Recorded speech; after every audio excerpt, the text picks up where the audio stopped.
Assalamualaikum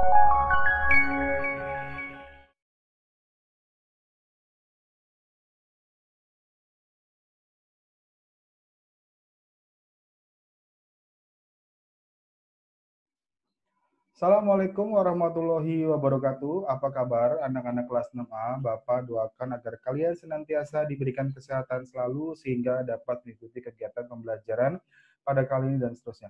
Baik anak-anak, sebelum pembelajaran dimulai, marilah kita berdoa terlebih dahulu. Berdoa dimulai.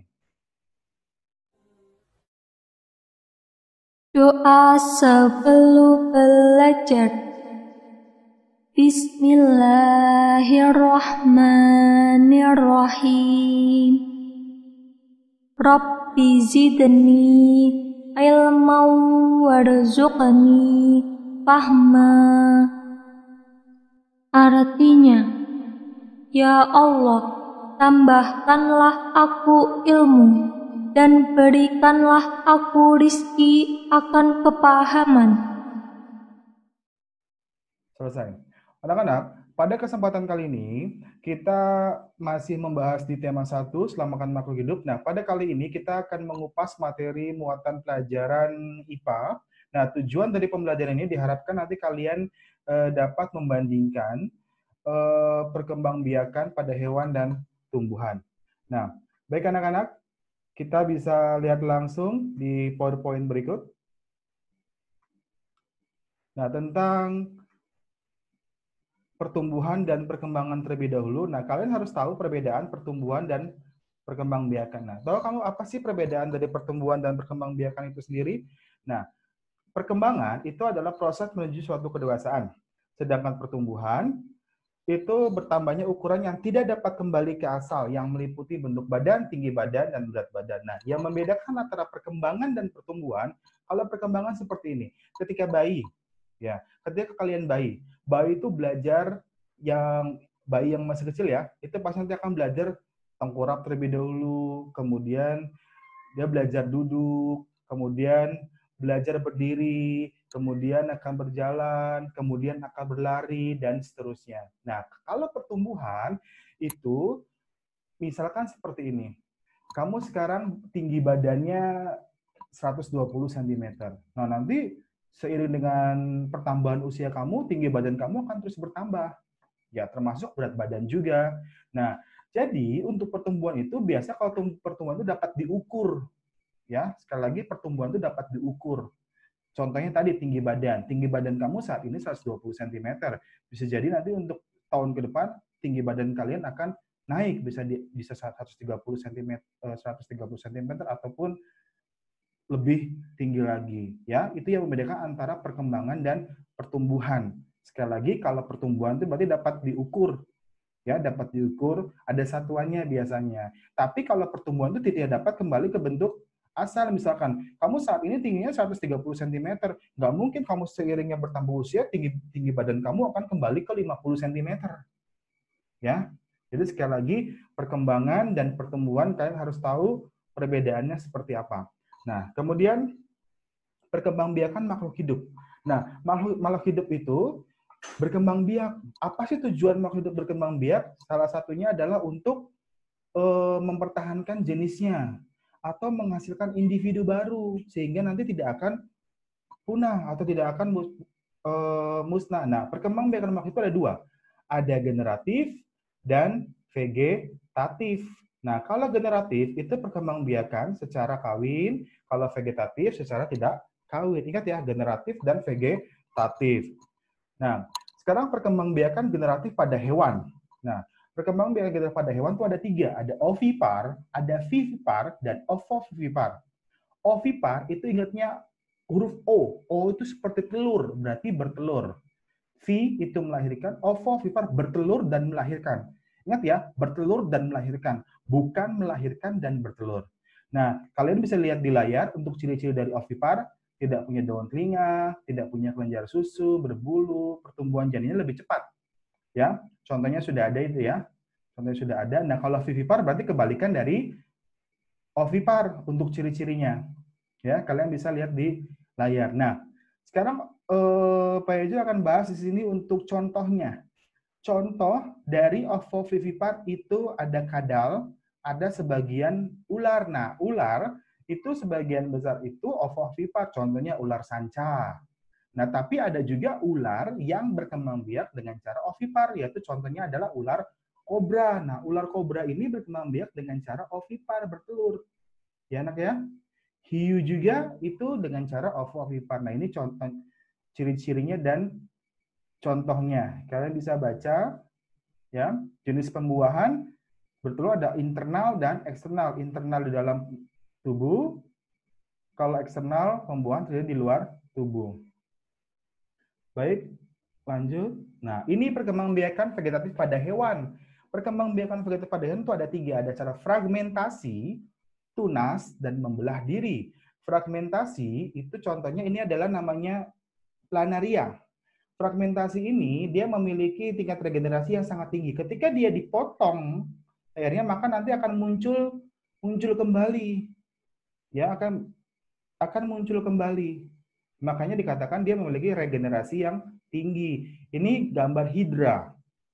Ya, hidra dengan cara tunas. Ini gambar amuba, bakteri, paramecium dengan cara membelah diri. Ini adalah contoh perkembangbiakan vegetatif pada hewan. Ada 3, fragmentasi, tunas, dan membelah diri. Nah, berikut perkembangbiakan vegetatif alami pada tumbuhan. Ada umbi batang, umbi akar, umbi lapis, 3 umbi ya, umbi batang, akar, lapis. Ada membelah diri, ada tunas adventif, ada stolon atau geragi, nah rizoma. Rizoma itu nama lainnya akar tinggal atau rimpang. Ya, tunas juga masuk ya, ada tunas adventif. Nah, kita langsung lihat contohnya. Nah, ini. Umbi batang. Oke, perhatikan umbi batang. Umbi batang yang tumbuh di dalam tanah dan ujungnya menggelembung, contohnya kentang. Umbi akar yang tumbuh membesar karena beri cadangan makanan. Umbi lapis yang berlapis-lapis, ini ada contohnya ya, ada bawang merah, bawang putih. Nah, membelah diri, tumbuhan tingkat rendah, contohnya ganggang hijau. Nah, rizoma, akar tinggal, atau rimpang, itu batang yang menjalar di bawah permukaan tanah. Nah, jangan tertukar antara rizoma dengan geragi. Kalau rizoma, batang yang menjalar di bawah permukaan tanah. Kalau geragi, batang yang menjalar di atas atau di bawah permukaan tanah. Ya, kalau yang benar-benar di bawah, itu namanya rizoma. Kalau geragi di atas atau di bawah permukaan tanah. Ada spora. Spora itu dibentuk dan disimpan dalam sebuah kotak yang disebut sporangrium. Contoh dari spora adalah jamur, lumut, tumbuhan paku. Nah, ini tunas ya. Ada tunas dan ada tunas adventif. Ya, ada tunas dan ada tunas adventif. Nah, ini perbedaannya. Kalau yang tunas tumbuh dari batang yang terdapat dalam tanah, contohnya pisang dan bambu. Kalau tunas adventif, itu tumbuhnya tidak pada batang, melainkan pada akar atau daun, contohnya cocor bebek, cemara, kesemek. Ya, ini nanti contoh-contohnya di rangkuman juga ada, nanti kalian bisa baca kembali. Nah, contoh-contohnya kalian harus hafal juga ya, harus hafal juga. Kemudian, oke. Nah, ini, Pak Jo ada soal nih, ada contoh. Nah, ini. Nah, ini adalah gambar dari arbei. Arbei itu berkembang biak dengan cara, nah, geragi. Geragi nama lain dari stolon. Nah, ini bambu. Bambu. Tunas. Bambu, pisang. Nah, ini bawang merah berkembang biak dengan cara umbi lapis. Ini jahe. Jahe berkembang biak dengan cara rizoma atau akar tinggal atau rimpang. Nah, ini jamur nih dengan cara spora. Nah, ini kumis kucing dengan cara rizoma. Nah, ini rumput teki nih. Rumput teki yang kayak rumput-rumput ilalang tuh. Nah, ini dengan cara geragi. Nah, ini berkembang biak dengan cara spora. Nah, ini dengan berkembang biak dengan cara, ini cocok bebek ya, tunas adventif. Oke ya. Ini gambarnya kalian harus hafal ya. Dan contoh-contohnya. Nah, ini perkembangbiakan vegetatif buatan pada tumbuhan. Nah, ingat ya, ada vegetatif alami dan ada vegetatif buatan. Kalau vegetatif alami itu perkembangbiakan tanpa campur tangan manusia.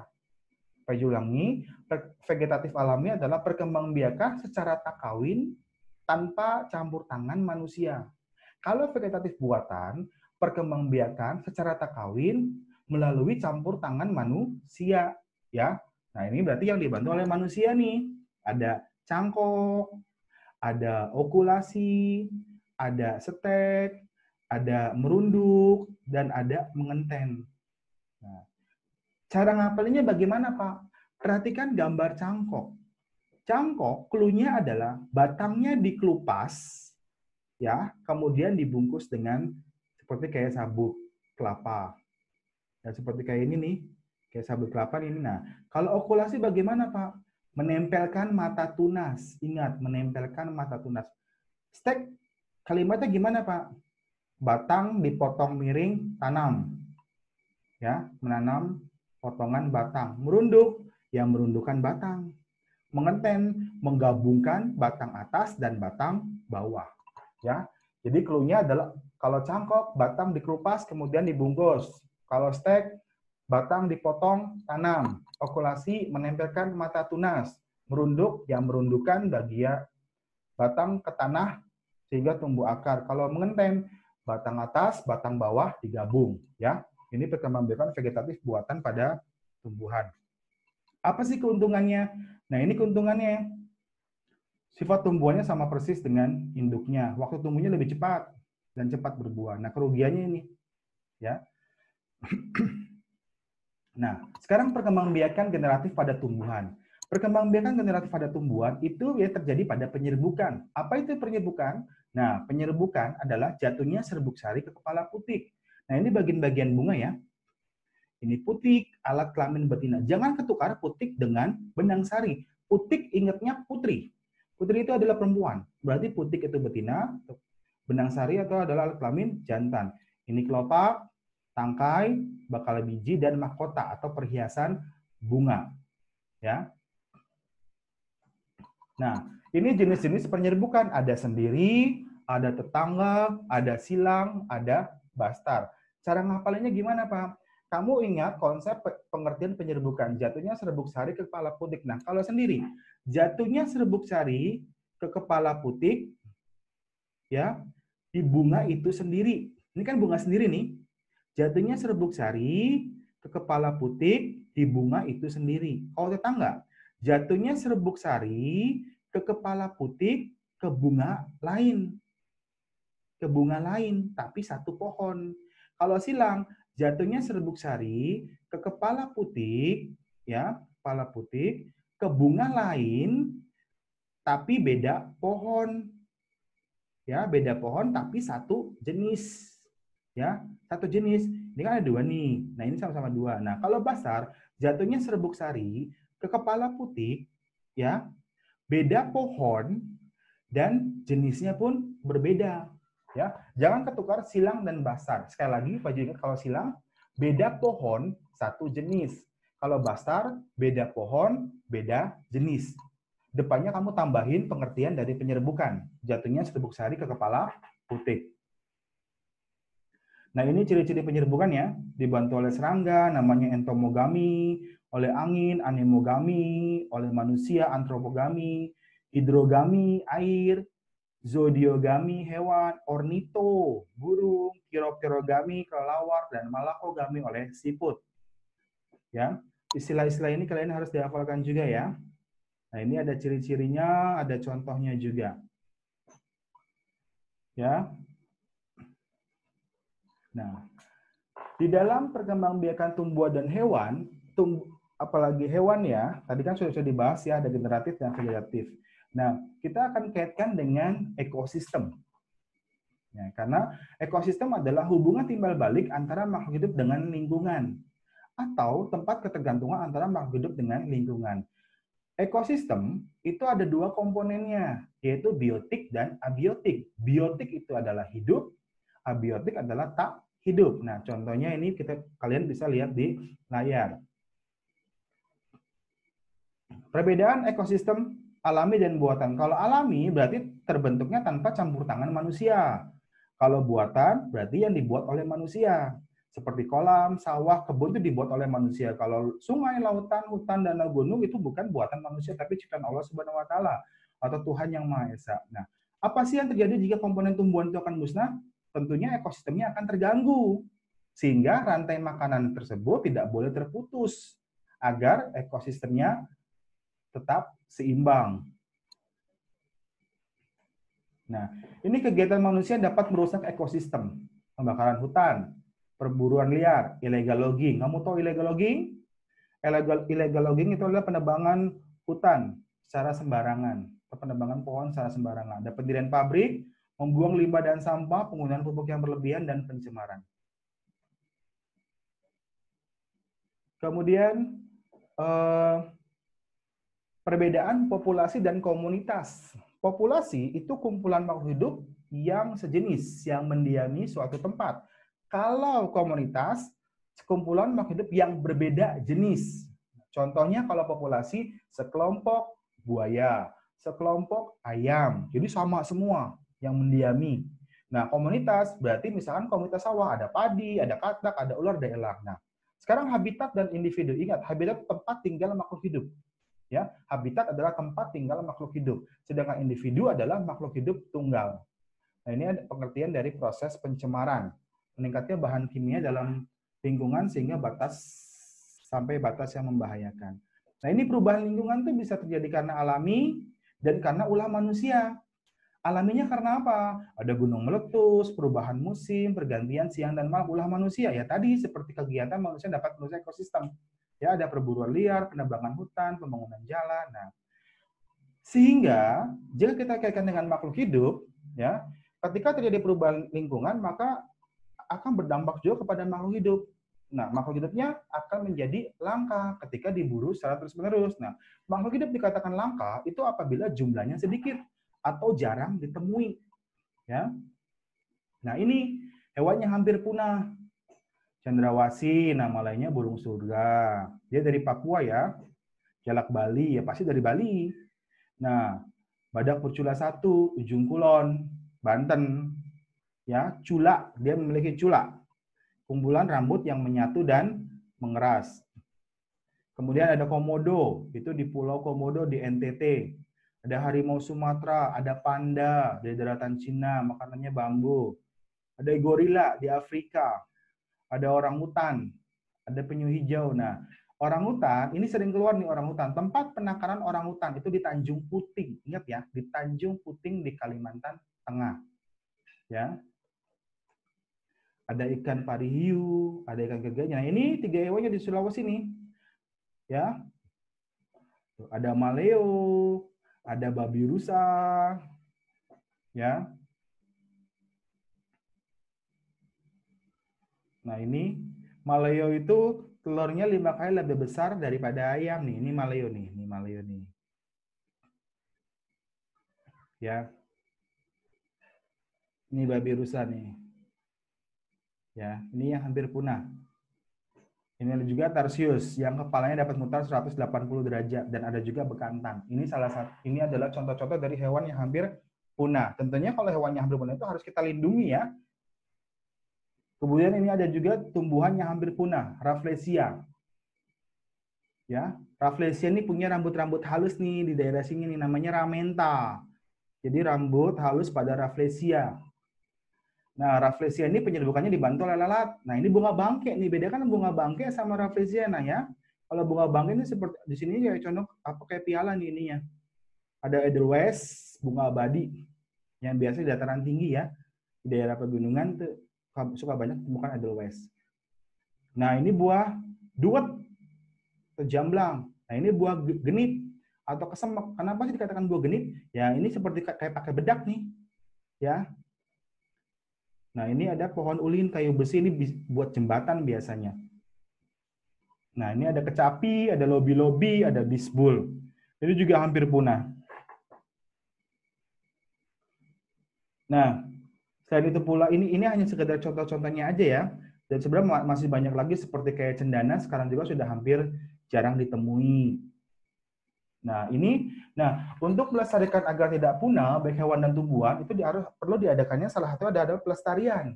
Nah, jenis pelestarian itu ada dua, ada pelestarian in situ dan ex situ. Ingatnya adalah dalam bahasa Inggris in itu dalam, berarti pelestarian dalam habitat asli. Ex situ itu di luar habitat asli. Apa sih perbedaannya? Kalau in situ, misalkan kita ambil contoh Suaka Marga Satwa, itu yang dilindungi hanya satu hewan, seperti ujung kulon, itu hanya melindungi satu hewan, yaitu adalah badak bercula satu. Kalau ex situ itu di luar habitat asli. Contoh Taman Safari ini hewannya bisa lebih dari satu, ya pelestariannya. Ya, ingat in situ di dalam habitat asli dan biasanya satu jenis, ya sama semua. Kalau ex situ di luar habitat asli itu biasanya banyak bervariasi yang dilindunginya. Nah ini cara pelestariannya ada Suaka Marga Satwa, Cagar Alam, Undang-Undang, Taman Nasional, Hutan Lindung, Taman Hutan Raya, membuat wisata alam, inseminasi buatan, dan kultur jaringan. Kalau Suaka Marga Satwa, itu melindungi hewan langka. Cagar alam, hewan, dan tumbuhan. Nah, perhatikan Taman Nasional dan Hutan Raya. Bedanya apa? Taman Nasional untuk pengetahuan pendidikan, Hutan Raya koleksi hewan dan tumbuhan. Kalau hutan lindung udah pasti untuk melindungi. Ya, nah, ini inseminasi buatan dan kultur jaringan. Inseminasi menyuntikkan sperma jantan ke betina. Tujuannya supaya apa? Agar makhluk hidup, misalkan seperti hewan ya, hewan itu yang memiliki reproduksinya sangat rendah, yang misalkan dalam setiap tahunnya dia menghasilkan telur sedikit, nah itu dibantu dengan inseminasi buatan. Diambil sperma jantannya, kemudian disuntikan ke dalam sperma, disuntikan ke betina, sehingga nanti akan menghasilkan individu yang baru. Kalau dalam manusianya sih, inseminasi itu seperti kayak bayi tabung kalau dalam istilah manusianya ya. Tapi ini inseminasi buatan diperuntukkan untuk hewannya. Kalau kultur jaringan untuk tumbuhan, memperbanyak sel tumbuhan. Nah, ini contoh Taman Nasional Gunung Leser di NAD, Nangro Aceh Darussalam. Ada Bukit Barisan, Ujung Kulon Banten, Baluran, Jatim, itu melihara banteng ya. Ujung Kulon pasti badak bercula satu. Ada Gunung Gede Pangrango di Jabar, Wekambas itu di Lampung, ini gajah ya yang dilindunginya. Ada kelinci seblat, Bali Barat, Kepulauan Seribu. Nah, ini hanya sekadar contoh-contoh saja untuk Taman Nasional. Ini cagar alam juga. Ya, ada Gunung Lawrence di Papua, ada Kanguru sama Cenderawasih dan Shock Island atau Pulau Kaget di Kalimantan ya. Pulau 2 itu Banten. Nah, ini Taman Hutan Raya ya.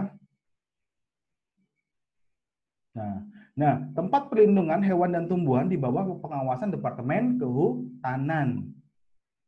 Nah, itu saja anak-anak materi mengenai perkembangbiakan hewan dan tumbuhan di muatan pelajaran IPA ya, di muatan pelajaran IPA di tema 1 ya.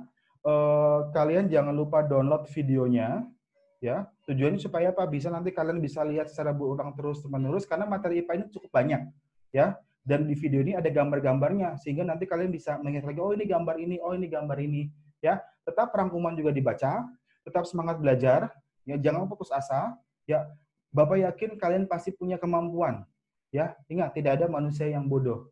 Yang ada adalah manusia yang malas. Oleh karena itu, rajinlah belajar, rajinlah membaca. Ya, tetap semangat.